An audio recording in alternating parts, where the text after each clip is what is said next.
Good morning. Today I'm going to talk about something that when I saw the title, I said I know exactly what they're talking about. So, first, let me give a little background on me. I am Cuban, born and raised in Miami from two Cuban parents. They came over in 63, so a few years after Fidel Castro took over. I lived in Miami. Other than 3 years in law school, I lived in Miami my whole life, except until 2018 when I moved to northern Florida in the Jacksonville area. So the Cuban culture is part of me. I love the food. I love everything about it, right? So I read this article that's tied into Morgan Stanley saying the economy, at least, let me take these back, at least when it comes to cars because of the Trump tariffs, might get Cubanized. So when I saw that, I go, I know exactly what they're talking about. Again, it's my culture, right? There's a documentary, and everyone, a lot of people know this already. There's a documentary called Cuban Chrome. I think you can get it on Netflix. Excellent documentary, just about all the issues with. It's not really issues, just how these people are even trying to belong to a car club, and we've all seen probably the articles how Cuba has like these 1957 Chevys rolling around. And I remember there's an old joke, and I don't remember 100% of the joke, so it's not even going to be funny when I say it. But there was an old joke where a CIA agent went to Cuba and he lost his mind. And it was something where he had said, I don't understand. There's no food, but the people are healthy. There's no gyms, but the women are beautiful and have great bodies. And there's no car parts, and yet all these 57 Chevys and Ford, whatever, are rolling around in the streets. And he lost his mind trying to figure out how this was possibly happening. So for years, when I read this way before Cuban Chrome, the documentary and everything, the car parts a lot of times are Russian Lada car parts. And so somehow they're getting car parts from this car and making it work on a car from 1957 or whatever year. And it's just fascinating. Cuban ingenuity. I could tell you that many years ago, I had a divorce client, and on the way to, I was on the Palmetto, and I knew he worked right close to the office, 2 or 3 exits away. So I called him up and I said, his name was Ruben. I said, Ruben, my car is acting weird. Uh, can I go see you real quick at works? Maybe you can fix this for me. Just some simple issue with the clutch. But when I got there, he was working on a Greyhound bus. Not for Greyhound, just some other company. I don't even know what the company did, but it was a Greyhound bus. So I go, what do you know about working on Greyhound buses? Are you certified to do that? Are you a certified mechanic? What's the story here? He goes, no, I'm not a mechanic. I'm not certified, nothing. So I go, then how can you work on that? He goes, it's simple. You get this here, you get there, eventually you figure it out. And so that's what I have to say about my people. They're literally brilliant when it comes to this stuff. If you read some of the creativity they have done, it's just amazing, especially with these cars.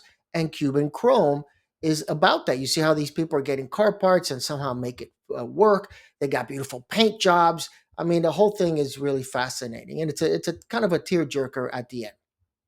But Morgan Stanley says we're going to get Cubanized. So what were they referring to?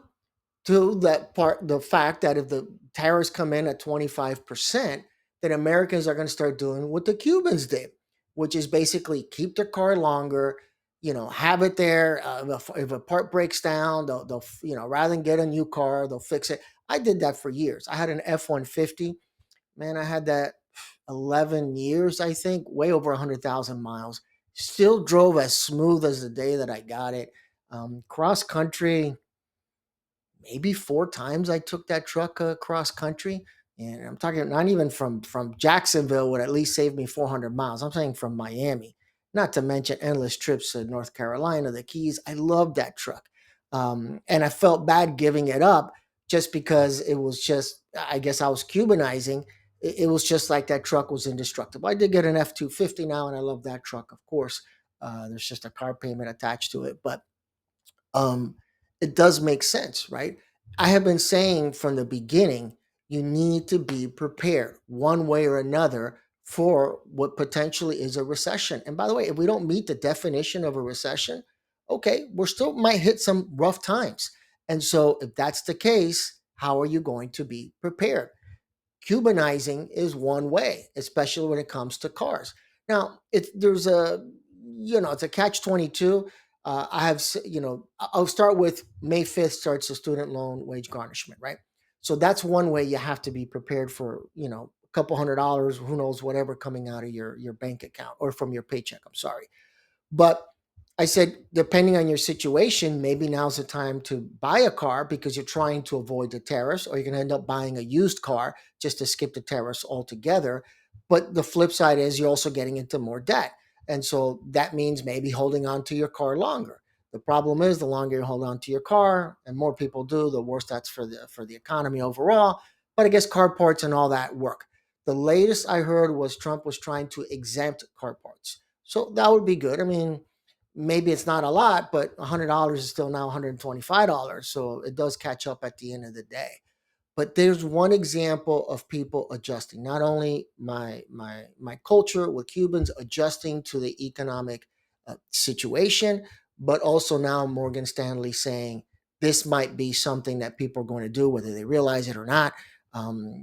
Maybe I don't want to see 30 years from now all these Nissan Maximas and Toyota Tercels cruising the streets because they don't have no choice. I prefer the economy has blown up in the positive direction, not blown up negatively. But that is one form of adjusting. And so this is why I keep saying, and I have said it over and over and over again, your situation is unique. This is not a show where I tell you, hey, go buy this stock because that might work for the person who can afford the stock and everything else.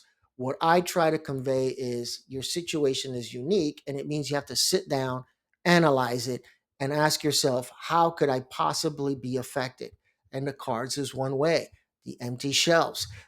People are now buying more in Costco. Everything adjusts. So people are like, if there's going to be empty shelves or the pricing of things are going to go up, maybe it's time to buy at Sam's or Costco in order to buy in bulk and be able to save money any way they can.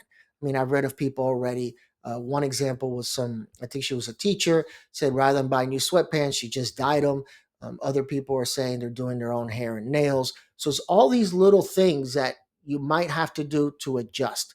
All right. So in this case, let's just say Cubanized. All right. So any questions or comments, let me know what you think. Be prepared.